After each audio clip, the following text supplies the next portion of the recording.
You're listening to Ideas and Leaders podcast. I'm Elena Paventa, Executive Communication Coach and TEDx organizer. With each episode, I'll share with you communication tips and ideas from top business leaders to help you excel in your career.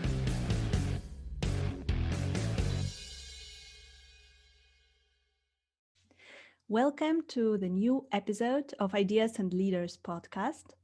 Today, I have a special guest. It is Alain Hunkins, and he helps high-achieving people to become high-achieving leaders. He's a trainer, he's a coach, he's a leadership speaker and consultant.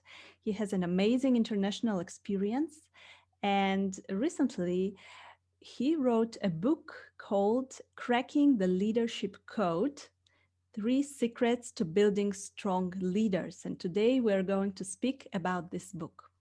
Hi, Alain. Hello, Elena. I'm really excited for our conversation. Thanks so much for having me. Thank you for joining our podcast. So, tell me, why did you decide to write this book? There are so many books on leadership.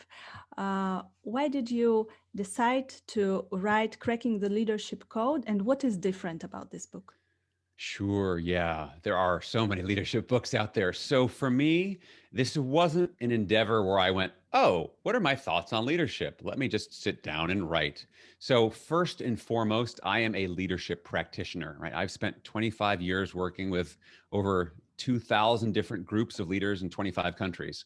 And so less did I sit and write the book. I like to say that as my life experience wrote the book.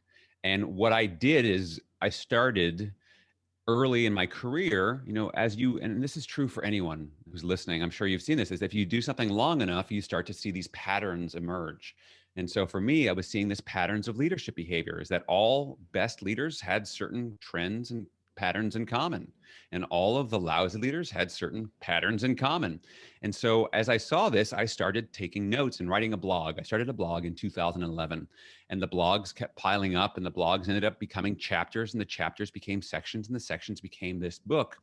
And why I believe this book is different is because as an adult educator, I know how people think and learn. And I don't know about you, but most business books out there, I use them to mostly to go to sleep because they're really boring. And I thought, what engages people? And you know this as a communications coach and expert, Elena, it's stories. And so I had the benefit of having heard literally thousands of stories over the years. And so I was capturing these stories, and every story has a lesson. And for me, what's interesting about leadership isn't just, you need to communicate well. Like, yeah, I understand that already, but what's going to get in my way? So I wanted to capture some of the depth of the challenges, because this stuff is so much easier to talk about and to teach and to write about than it is to live. And I wanted to capture the essence of that in the book. And so I think what separates this book out is it's story driven, but it's based on practical real world experience. And I also know that from an action moving forward point of view, you can't just leave things hanging out at the idea or conceptual level. You have to break it all the way down to the specific behavioral level of, okay, so if I want to be a better communicator, what are the things that I can do? What are the things that are going to get in my way? And what's a simple habit that I can start to practice tomorrow to get better at doing this? And so the book combines all of those things. And because I think it combines all those things with a lot of thought and intention, it's been really well received. So I'm super grateful. I mean, it's been endorsed by people like Marshall Goldsmith and Jim Kouzes and Barry Posner, the authors of the Leadership Challenge, Daniel Pink. I mean, so some pretty well-known leadership luminaries have recognized the value in it. And I think that comes from all of those different elements coming together in this one way. Wow, that is fantastic. And I know that you have an amazing international experience. You've been working with leaders for many, many years in many different countries. So, based on your experience and from your trainings, and maybe you covered it also in the book, what are the typical bad habits inherited from previous generations of leaders And do you see some such patterns, and what these patterns can lead to? Yeah, such a good question, Elena. So for me, it's amazing how, unless we stop and question where we learned what we do, we tend just to repeat unconsciously things that went on. In fact, funny story that happened to me that really brought this to life. So I have two kids. My son Alexander is now 16, and my daughter Miranda is 13. So this happened about 10 years ago when they were 6 and 3. And as little kids are do, they were in our living room. And as they do, they were getting loud and goofing off and playing and getting really loud. And I have to confess, Elena, I got a little bit triggered. I was in the other room. I was trying to get something done. And I walked into the living room. And no joke, this is what came out of my mouth. I said, "Would you two stop behaving like children?" Right? I'm telling you this for two reasons. Number one, that is a ridiculous thing to say, right? Because obviously they're 6 and 3, they are children. But more importantly, number two, see, as soon as those words came out of my mouth, I was in shock because "would you stop behaving like children" was the exact same phrase my mother used to use with my brother and I when we were kids, right? So I just, and I was like, oh my gosh, did I just say that? That was my mother. And so I think as leaders, why do we lead the way we do? Well, we learn through example.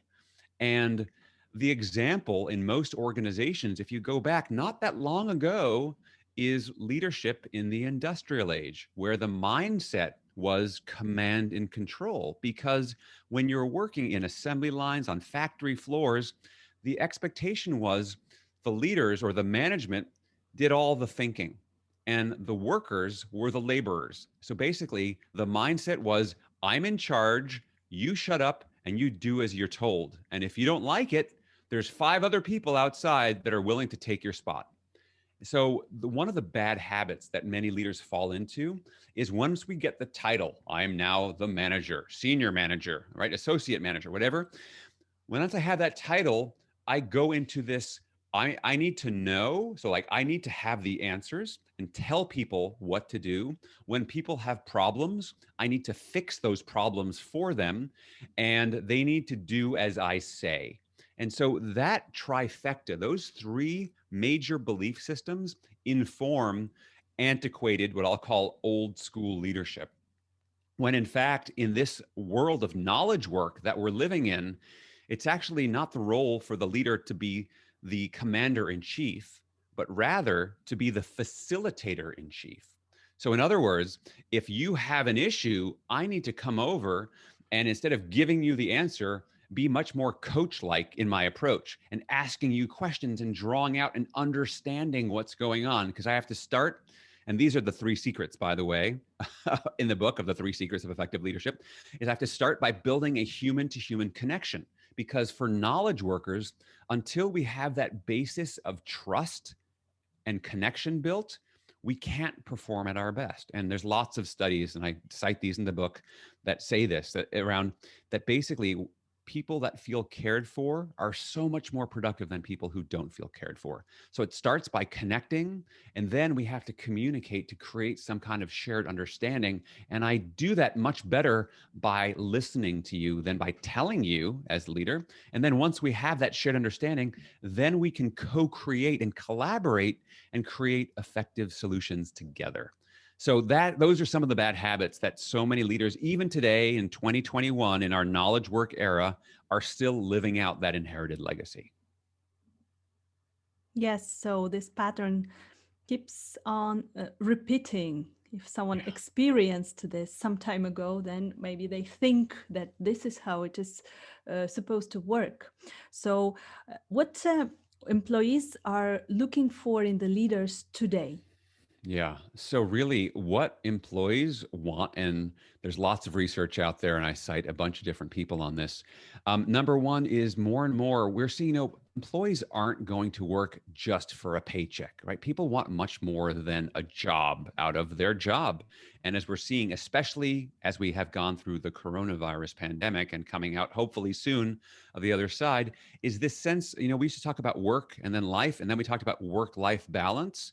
And what we're finding now more and more, those two things are merging into there's life, right? And so what people are ultimately wanting much more than just a paycheck. Yeah, they need to have their paycheck needs met, right? Those financial needs met, but that's just a small fraction of it. What they want is what people really want is they want to feel that they're part of a winning organization they can be proud of. So what that means is they have a sense of purpose, that what they're doing is contributing on a much bigger picture level to something greater than themselves. They, first of all, they want that in work. The other thing they want as well is they want a sense of autonomy, right? People want to feel like they can be the agent in their own life and make decisions and create solutions and bring their own skills and abilities so that they are enlivened, because when they do that, it makes them more effective and they feel better. The other thing that people want as well is they want to go to a place that energizes them, so that the systems, the policies, and the structures. I mean, so many of us listening right now, I'm sure, are going, wow, how many of us just deal with stupid rules? Like, why do you have to do this? Because that's how we do things around here. Sorry, but you need to fill out 3 forms before you get this, right? All that kind of stuff. So we want energy. And so we want to get rid of any kind of unnecessary complexity so that we can get to the work that really matters. And also, people want to feel psychologically safe, right? The fact is, we want to feel like we can show up and bring our whole selves to work, that we don't have to pretend to be someone that we're not. And what we're finding, especially in the workforce in the world today, is that this really, we can thank the millennials and Gen Z for bringing this in, because they refused to play the old games that were the standard for many generations in the workforce. As the rules have changed, they have now changed the value equation. Not to mention, with the advent of new technology, 25 years ago, if you didn't like your job, there was no LinkedIn, there was no Glassdoor to decide where the grass might be greener. And so a lot more empowerment has gone the way of the employee, where they and ultimately become much more of a free agent and they get to chart the path of their own career. Yeah. So um, this is true that leaders need to be more empathetic towards employees, but many would say that, yeah, why should I waste my time? We need to be productive. We need to achieve our goals. We have KPIs. We need to work, work, work. Yeah. So, do you think there are any benefits and business benefits of showing empathy towards employees? Absolutely. Yeah. And you bring up such a good point, Elena, because humans are very funny. Humans really only have the capacity to focus on one thing at a time. Right. So, and if you said, hey, look at that thing, it's like that thing. You can't say, look at these 7 things, because I'd have to keep shifting from one to the other. And I say that all because, as we bring up the idea of, oh, you're talking about empathy, but we have a job to do, as though it's binary. It's like it's either one thing or the other, as opposed to what great leaders do is they embrace paradox. The fact is, it's both. And in fact, demonstrating empathy, not only because people hear that, they're like, oh, we're not in group therapy here. They have a job to do. We have a business to run. We have customers to serve. Yes. And there are 3 major business benefits, result benefits, that come out of leading with empathy. Number 1 is empathy builds trust. And by the way, just to define empathy, so we're all on the same page, I define empathy as showing people that you understand them and that you care how they feel, which I know sounds very soft and squishy. And what the research has found when it comes, so empathy as a benchmark fosters trust.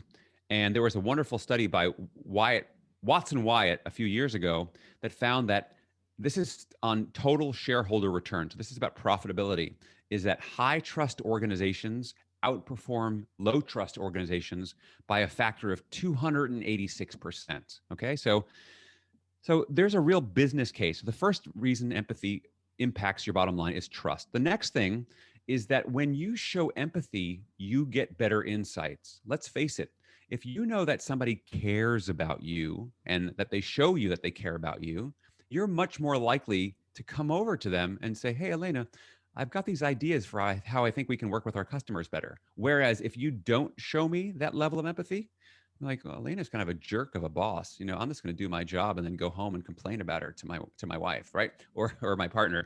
And so empathy creates insights. And then the third big thing that what empathy does is as people relax with all this trust and their insights, we come up with better and new ideas of how to do stuff. So third is empathy fosters innovation.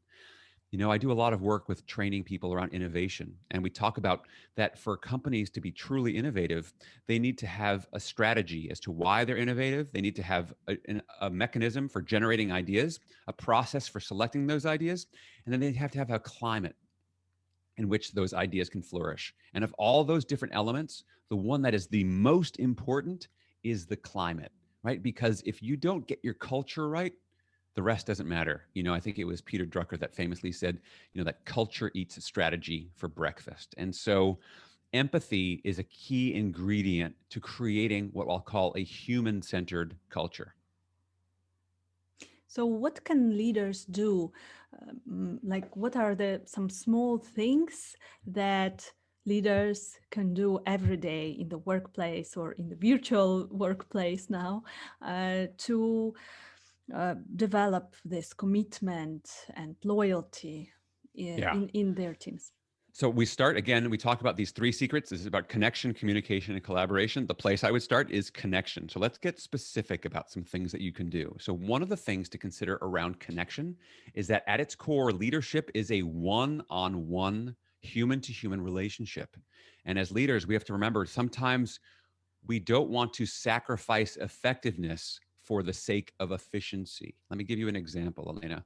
So let us say I have 5 people on my team. I'm the leader. I have 5 people on my team. And I go, oh, we have this key initiative and I need everyone to get on board. So I'm going to spend all this time writing this email and I send the email out to all 5 all at once, right? Dear team, here it is.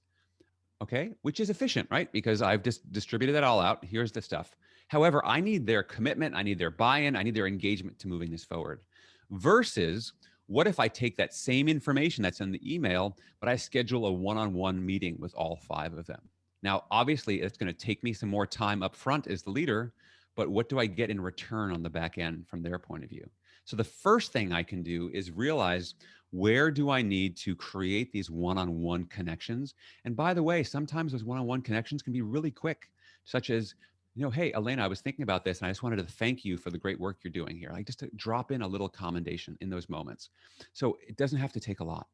So the first place in terms of being able to build loyalty and commitment is to build real relationships. So people feel like they know you as a person and that you listen to them as a person, which leads to number 2.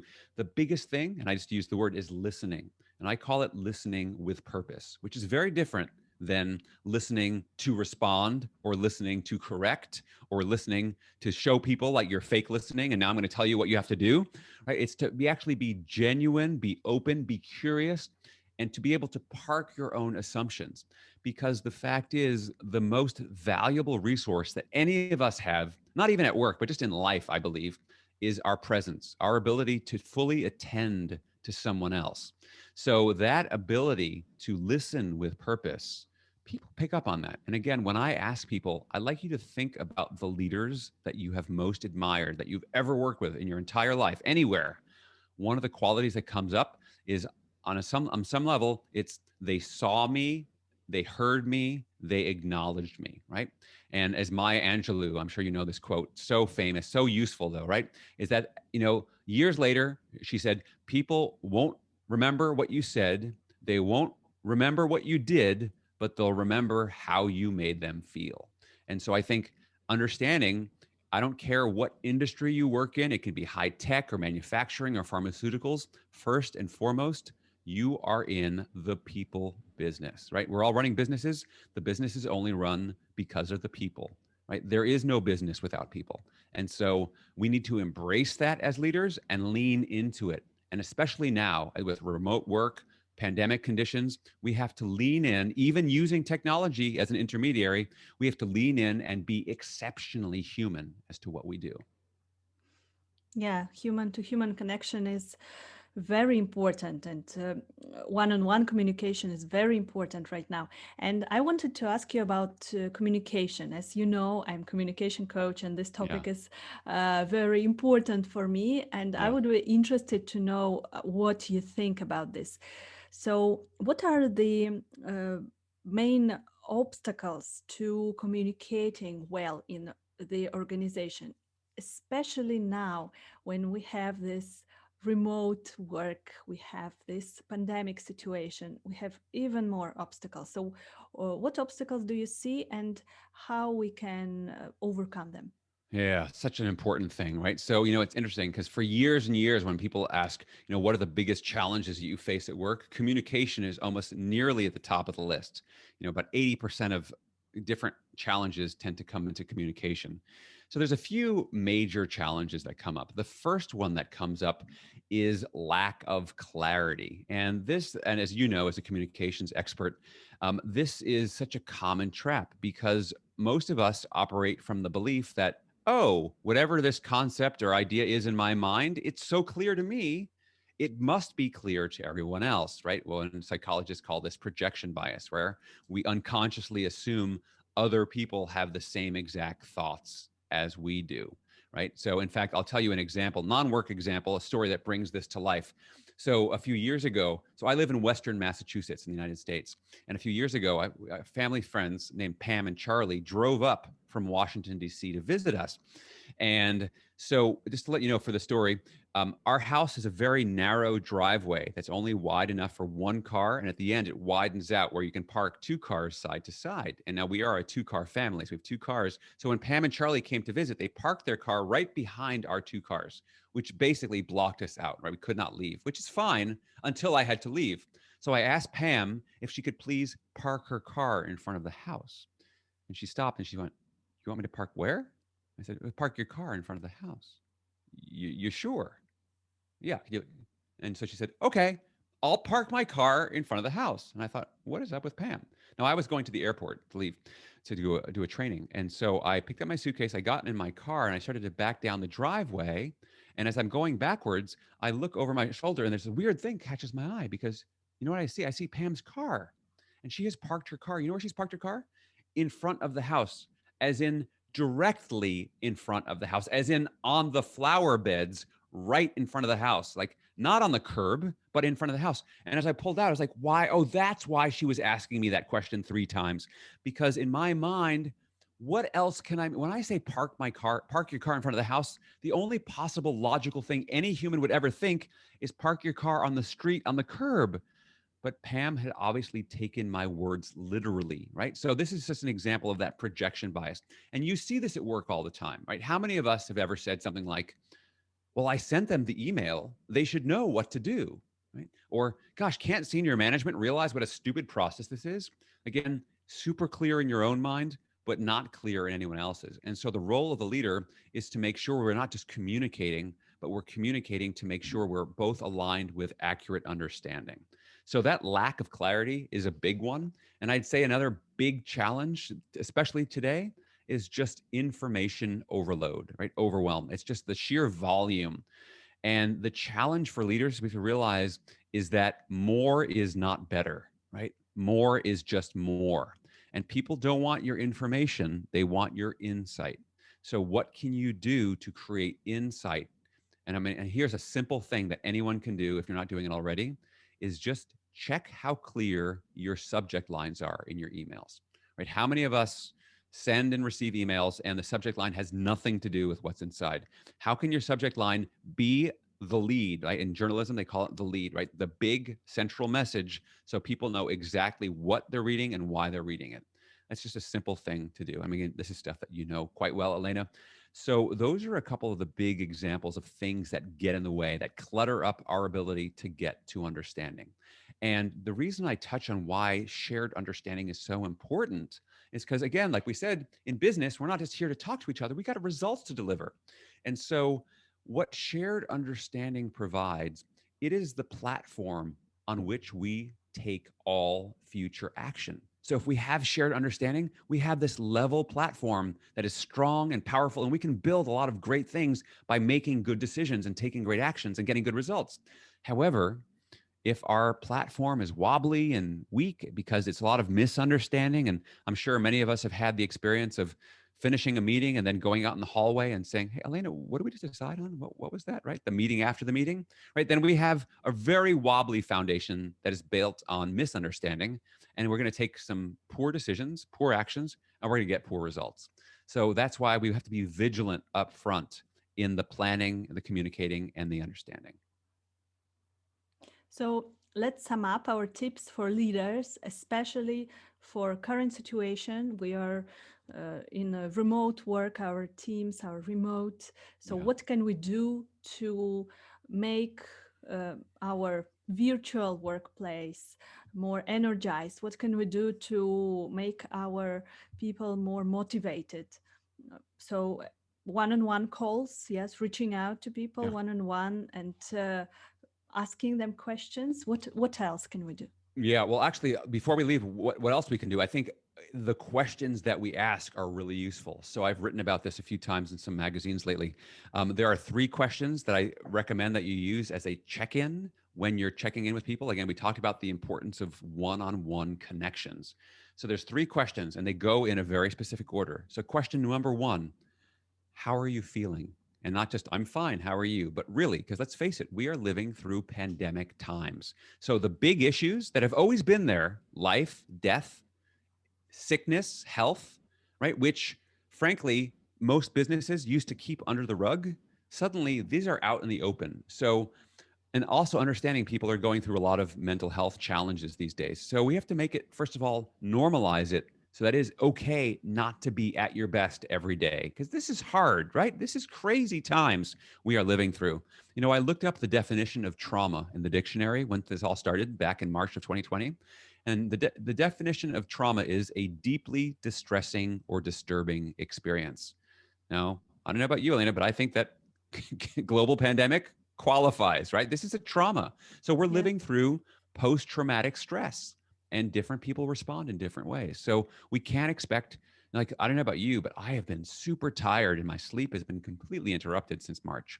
So, you know, how are you? It's a great question because, first of all, what it does is you're asking, how are you, the person? We're not asking, how are you, employee, right? It's time to start treating people like human beings and not like human resources. So start with, how are you? And then key is listen to what they say, right? So that's the first question. Question two, what's distracting you from being fully engaged? Because, you know, leaders can be good at many things, but reading minds is not one of them. So look, working from home, you don't have the physical proximity. You need to be very explicit and ask people to tell you what it is that's going on. So, what's distracting you? And what's great about this question is it's a mirror because if somebody says, hey, just to let you know, my mother just got a COVID test. We're waiting for it to come back tomorrow. You know, that's what's on their mind. If somebody else says, gosh, you know, I've reached out to this major customer and they've not come back to me yet, that's what's on their mind. So it's a reflection of what's distracting you. Now you know, which leads to the third question, which is, how can I support you? Right? So it's driven by listening and letting them come up with their own solutions. How can I support you? People are adults in the workplace. They are resilient. They have ideas, and it's our role as leaders is to facilitate great performance. It's not to command and control it. So asking three questions, how are you feeling? What's distracting you from being fully engaged? And how can I support you? It's amazing. It's sort of people have used this. I've got clients that use this, like, oh my gosh, Alana, this was so simple. And the big challenging thing for a lot of leaders with those questions is to let go of the idea that you need to know what the answers are. Look, as a facilitator, you're now more coach like. You don't need to know what the answers are. What you do need to know is the process and have the skills to listen to what they tell you so that you can act on what they share. Yeah. So let's challenge our listeners to reach out to their team members and ask those three important questions. Yeah. Let's see what happens. I'm very interested in the results, so yeah, let me know if you practice this. And also you can write to Alain and tell him what do you think. Yeah. So if our listeners want to contact you, how can they reach out? What is the best way? Sure, Elena. Yes, probably the easiest way to go is the book has its own website. You can start there. It's www.crackingtheleadershipcode.com, which is spelled just the way it sounds. That takes you right to the book page. You can buy the book there. You can also download the first chapter of the book and give it a preview. That links right to the AlainHunkins.com webpage. I'll spell that for you. It's www.AlainHunkins.com. You can learn about all the various offerings that I have going on. So, for example, I've been running a 30-day micro learning leadership challenge online where we have a cohort of people who are practicing getting better at leadership in only 5 to 10 minutes a day. And we're doing this in an online format. Right now, I know we're recording this in the middle of January of 2021. We've just started a cohort 5 days ago. We've got 120 leaders from 16 countries going through this, and already we've had over 7,000 actions taken towards becoming a better leader and great conversation in our online community. So there's lots of information about that. And feel free to connect with me on LinkedIn as well. And if you've listened this far, you are now part of the end of the podcast club, which means if you have any questions that directly you want to ask me, you can go ahead. Here's my direct email, and I will respond to every email sent. It's Alain, ALAIN, at Alain Hunkins, ALAINHUNKINS.com. And those are all the ways you can reach me. Great. So, end of the podcast club will reach you through your email, and I will put your website and your links to social media under our episode. Thank you very much, Alain, for being with us today and for sharing your tips and tricks from your new book. My pleasure, Elaine. It's really been an honor being with you today. Thank you so much for having me. Thank you. Thank you for listening to Ideas and Leaders podcast. Did you enjoy this episode? Let me know that you listened by tagging me in your LinkedIn profile and using a hashtag Ideas and Leaders. See you in the next episode.